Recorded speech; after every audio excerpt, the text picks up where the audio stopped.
Die করে অসুবিধা নেই, কিন্তু কখন সচেতন হওয়া দরকার, কি সচেতনতা মেনটেন করা দরকার। কারোর তো অ্যাকুট অ্যালার্জি হলো, যে মাখলো সঙ্গে সঙ্গে পরের দিন চোখ টোক ফুলে গেল, মাথা দিয়ে রস বেরোলো, এরকম এসে আমার চেম্বারে ভয়ঙ্কর অবস্থায় আসে।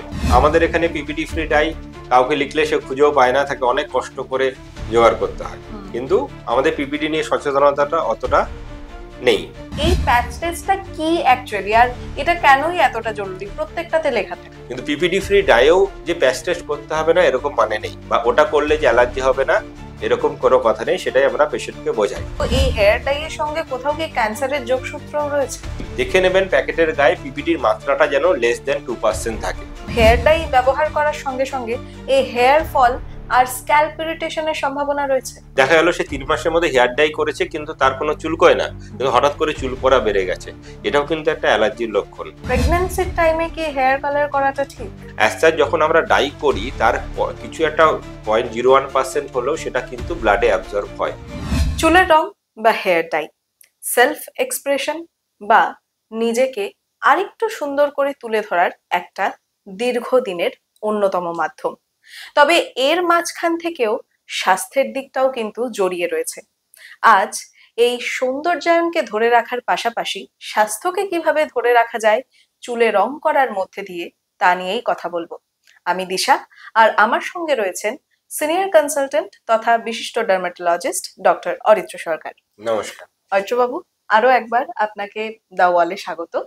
অরিত্র বাবু, প্রথমেই যে বিষয়টা জানবো, এই যে চুল কালার করা এক একজনের কিন্তু অভ্যেসের মতো, মানে অনেকেই আছে যারা নিয়মিত মেইনটেইন করছে, সেটা মাসে একবার হোক মাসে দুবার হোক তারা করছেন।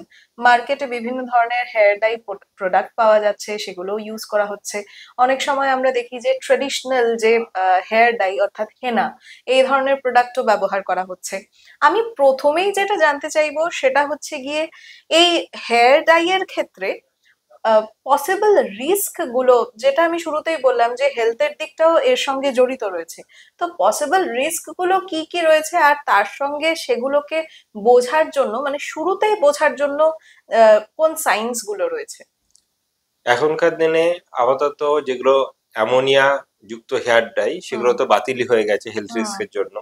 সেগুলো কারোর অ্যালার্জি অ্যাজমা থাকলে শ্বাসকষ্ট হয়, স্কিনে ইরিটেশন করে, এবং দীর্ঘদিন ইরিটেশন থেকে স্কিনে ক্যান্সার বা চেঞ্জ গুলো হয়। কিন্তু এখনকার যে হেয়ার ডাই গুলো সেগুলো অ্যামোনিয়া থাকে না, কিন্তু যে ইনগ্রেডিয়েন্টটা সব হেয়ার ডাইয়ের মধ্যে থাকে সেটা পিপিডি, প্যারাফিনাইল ডাইয়ামাইড, একটা মলিকুল, এটা সেমি ন্যাচারাল বলা যায়। বাজারে যে কোনো কোম্পানি যে কোনো প্যাকেট যে হেনা বা মেহেন্দি বা ডাই, শুধু ডাই ছাড়াও হেনা মেহেন্দির মধ্যে এই পিপিডিটা রংটা বাড়ানোর জন্য ব্যবহার করা হয়। ব্ল্যাক হেনার মধ্যে তো থাকেই। এই পিপিডিটার একটা লং টার্ম এফেক্ট হচ্ছে এটা ভীষণ রকম অ্যালার্জি করতে পারে।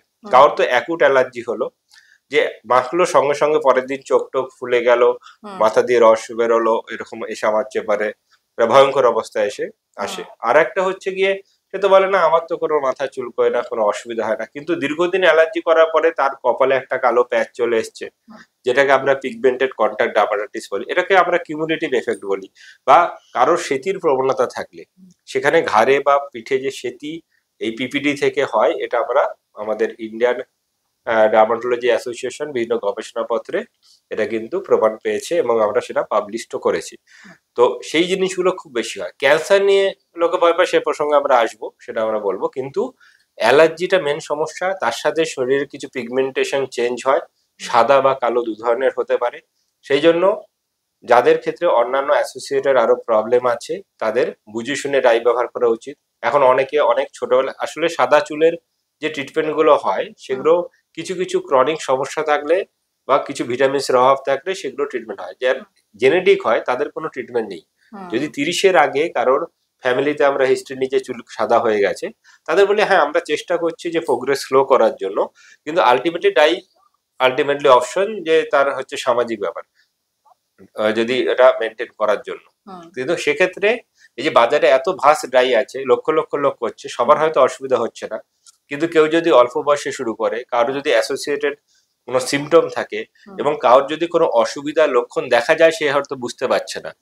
আমার কাছে অনেক মুখের যে ফেসিয়াল পিগমেন্টেশন নিয়ে পেশেন্ট আসে, আমরা আলটিমেটলি রিলেট করতে পারি সেটা তার দীর্ঘদিন ডায়ের ফলে তার অনেকটা চেঞ্জ এসছে।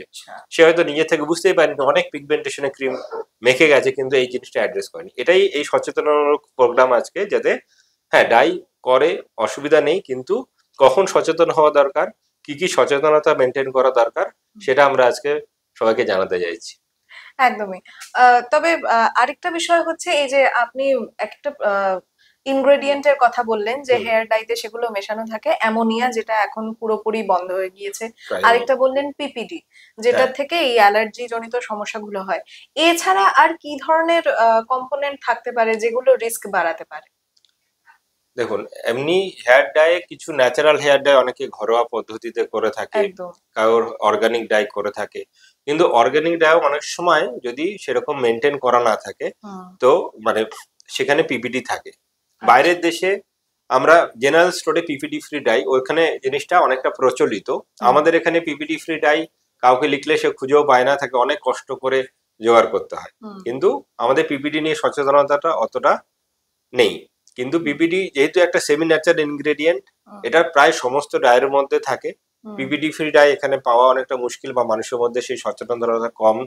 সেই ক্ষেত্রে অনেকে যে ন্যাচারাল বা অর্গানিক, ধরুন কেউ বললো আমি তো ঘরোয়া মেহেন্দি পাতা ব্যবহার করি, তা অনেকে করতে পারে, কিন্তু তার যদি রংটা অ্যাকসেপ্টেবল এর ব্যাপার থাকে বিভিন্ন রঙের শেডের জন্য, ঘরোয়া পদ্ধতির মধ্যে কেউ বিট জুস বা কালো চা, ব্ল্যাক টি কিংবা ক্যামোমাইল টি বলে একটু হালকা রঙের জন্য, তার সাথে যেগুলো নর্মাল হেনা গাছ থেকে যে হেনাটা আসছে, বা একটা ইন্ডিগো, এগুলো ব্যবহার করে, বা আমলা, শিকাকাই, এগুলো দিয়ে ডাই করে। এগুলোর সমস্যা হচ্ছে ডাইগুলো খুব লং লাস্ট করে না, ডাইগুলো অ্যাকসেপ্টেবল কালার আসে না, লং লাস্ট করে না, এবং এই জিনিসগুলোতেও যে কারোর টার্মারিক বা এটা হলুদ ব্যবহার করে, কারোর অ্যালার্জি আছে কিনা জেনে নেওয়া দরকার।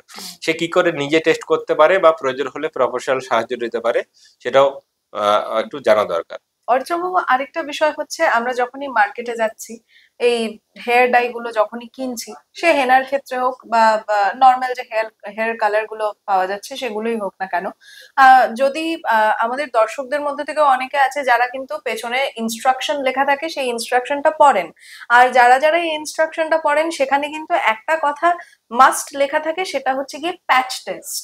তো এই প্যাচ টেস্টটা কি খুবই দরকারি? মানে এই প্যাচ টেস্টটা কি অ্যাকচুয়ালি, আর এটা কেনই এতটা জরুরি? প্রত্যেকটাতে লেখা থাকে। একটা প্যাচ টেস্ট হচ্ছে সেলফ পেশেন্ট নিজে করতে পারে, যে কোনো ক্রিম ব্যবহার করছে তার যদি মনে হয় যে আমার এটা অ্যালার্জি হতে পারে বা অন্যান্য অসুখ রয়েছে, সে প্রথমে একটা জায়গায়, ধরুন হেয়ার ডাইয়ের ক্ষেত্রে বলি, যে একটু করে কালার ডেভেলপার যদি ডাই ব্যবহার করছে তো মিশিয়ে নিয়ে অল্প করে বাড়িয়ে পরপর 3 দিন কানের পেছনে একটা নির্দিষ্ট পয়েন্টে 3 থেকে 4 দিন প্রতিদিন অল্প করে বাড়িয়ে সেই ক্রিম ওখানে লাগালো ডাইটা।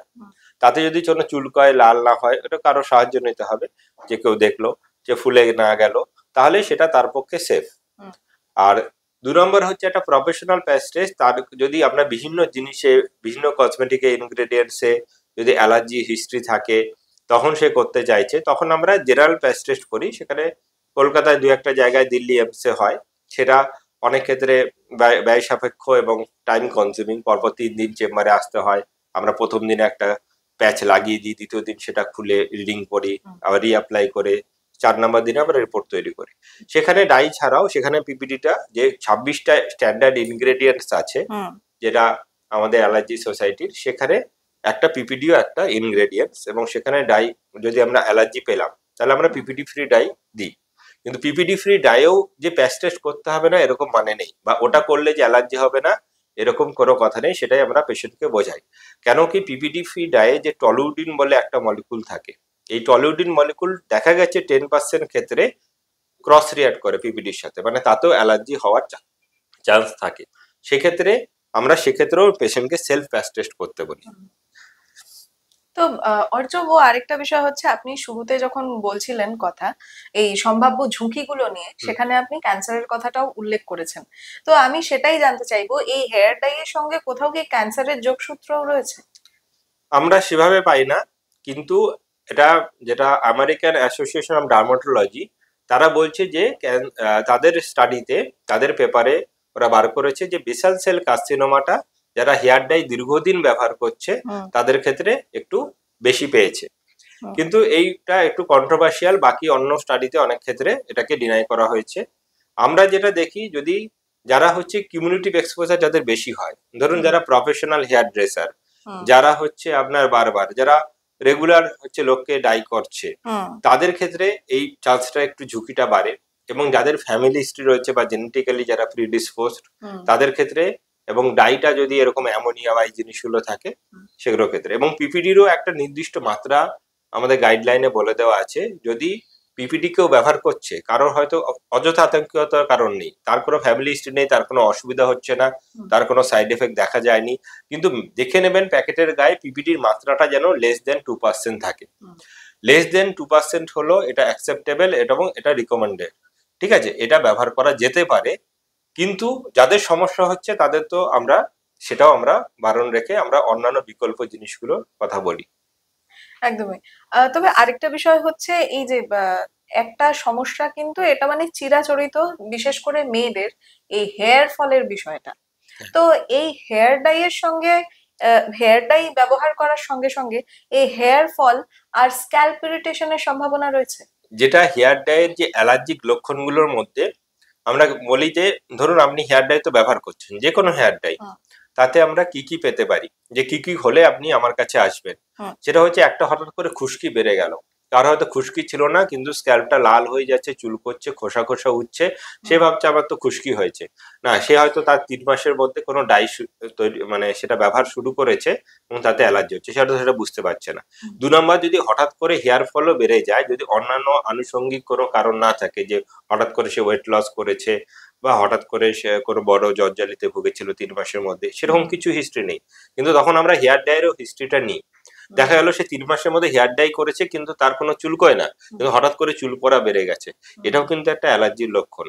এবং যদি মুখে বা শরীরের পিঠে টিঠে গা হাত পা চুলকয় বা আমবাত হয়ে গেল, ফুলে গেল, বা লং টার্ম ব্যবহারে অনেক সময় যে সিমটম গুলো বললাম, যে মুখে পিগমেন্টেশন চলে আসে বা কোনো সাদা দাগ চলে আসে ঘাড়ে বা পিঠে, তো সেগুলো তো অবশ্যই তখন ডাক্তারের পরামর্শ নেওয়া দরকার।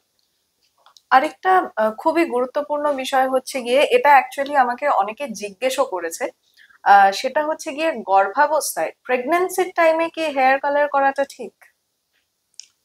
অ্যাজ সাচ দেখুন, হেয়ার কালার বা কিছু ডাই যখন আমরা ব্যবহার করছি, সেক্ষেত্রে আমরা বলি যে তার কন্ট্যাক্টটা যতটা কম হয়, এমনি জেনারেল মানুষের ক্ষেত্রে হাতে গ্লাস পরে ব্যবহার করা, মাথায় যখন ডাইটা লাগাচ্ছেন ধুয়ে ফেলার আগে, তখন যতটা কম সময় লাগানো যায়। হেয়ার ড্রেসার বা যারা যারা হচ্ছে বারবার, তাদের তো একটা রিস্ক থাকে যে প্রতিদিন অনেক লোকের ডাই করছে, এটা কন্ট্যাক্ট থাকছে, কিন্তু অ্যাজ সাচ যখন আমরা ডাই করি, তার কিছু একটা 0.01% হলেও সেটা কিন্তু ব্লাডে অ্যাবজর্ব হয়, সেটা কিন্তু যখন চান করছি তাতে ফটোসেন্সিটিভ স্কিনের মধ্যে আসে। তো কোনো না কোনো কেমিক্যাল তো ব্যবহার হচ্ছে, অ্যাজ সাচ কোনো বারণ নেই, কিন্তু অ্যাভয়েড করলেই ভালো। কারণ যদি অ্যালার্জি টেন্ডেন্সি থাকে, তার যদি আগে থেকে কোনো কোমরবিডিটি, ফটোসেন্সিটিভিটি বা অ্যালার্জি থাকে, গর্ভাবস্থায় তো আমরা বেশি ওষুধ দিতে চাই না, কিন্তু অ্যাজ সাচ পিপিডিটা যে গর্ভাবস্থায় বিরাট ক্ষতি করবে এরকম কোনো স্টাডি এখনো নেই। কিন্তু যত আমরা গর্ভাবস্থায় প্রয়োজন ছাড়া কোনো প্যারাসিটামল ইত্যাদি খুব সাধারণ ওষুধ ছাড়া এমনি ওষুধও দিতে চায় না, সেক্ষেত্রে যদি অ্যাভয়েড করা যায় সব থেকে ভালো। একদমই। অরিত্র বাবু, এটা সম্ভবত আমার শেষ প্রশ্ন, সেটা হচ্ছে এই যে আপনি কিছুক্ষণ আগে ঘরোয়া উপায়ে যারা এই হেয়ার ডাই ইউজ করে তা নিয়েও কথা বলছিলেন। তো এই যে যেগুলো একদম ঘরের জিনিসপত্র দিয়ে বানানো হয় এই চুল কালার করার ক্ষেত্রে, তো সেগুলো যদি কেউ ব্যবহার করছে বা নিয়মিত সেটাকে মেনটেন করছে চুল কালার করার ক্ষেত্রে, তো সেখানে কি এই ধরনের ঝুঁকিগুলো এড়ানো সম্ভব?